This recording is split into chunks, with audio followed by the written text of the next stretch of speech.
Have you found the perfect craft tee, but it's a crew neck and you really wish it was a V-neck? Do you wish your favorite t-shirt was a V-neck? Let's fix that. Hi, I'm Emily and this is Threaded Journey, and today we're turning a crew neck into a V-neck. Let's get started. Mark a 1/2 inch from your shoulder seam on each side and then unstitch from mark to mark. Fold your shirt in half, mark where half is, open up your neckband, and you're going to cut.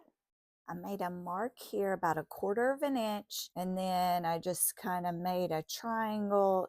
Now put right sides together, and I'm going to stitch a triangle. I'm going to clip right here, not going through my stitches, but as close to them as I could, and then cut off the excess so I have like 1/8 inch seam allowance. Now I'm going to press my seam open and fold my neckband in half. I'm just going to do a few little stitches right here at the V so that my center seam stays like it should. You can probably see where you took those stitches out. Try to be right kind of along that line, whatever it is. These are going to be my stitch guides when I'm sewing.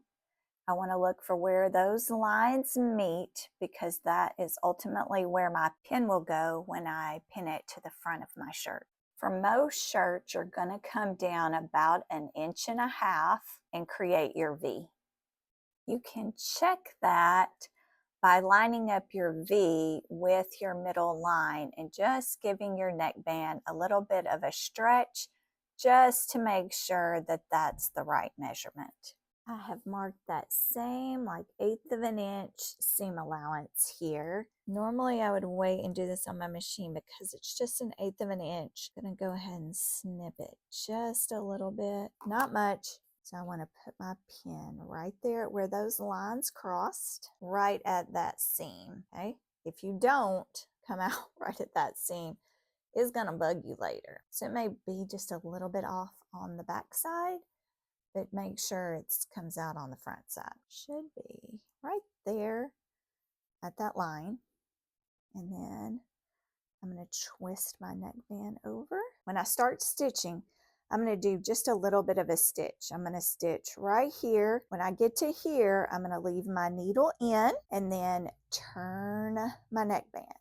And I'm going to leave this pin in and make sure that I've caught everything up underneath, because I'm working with such a small seam allowance. Okay, I'm just going to stitch. I do want to do a back stitch. Keep that fabric together so you know where to stop. Okay, now my needle is in, my presser foot is up, and I'm going to return my shirt.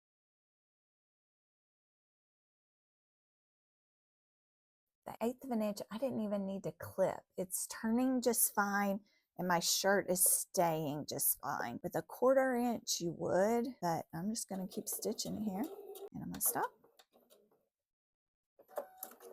And it should be a nice V, and it should be stitched together.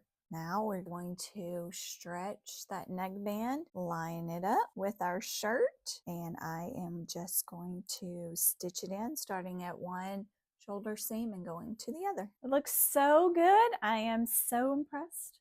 You can turn any shirt into a V-neck just by following those simple steps.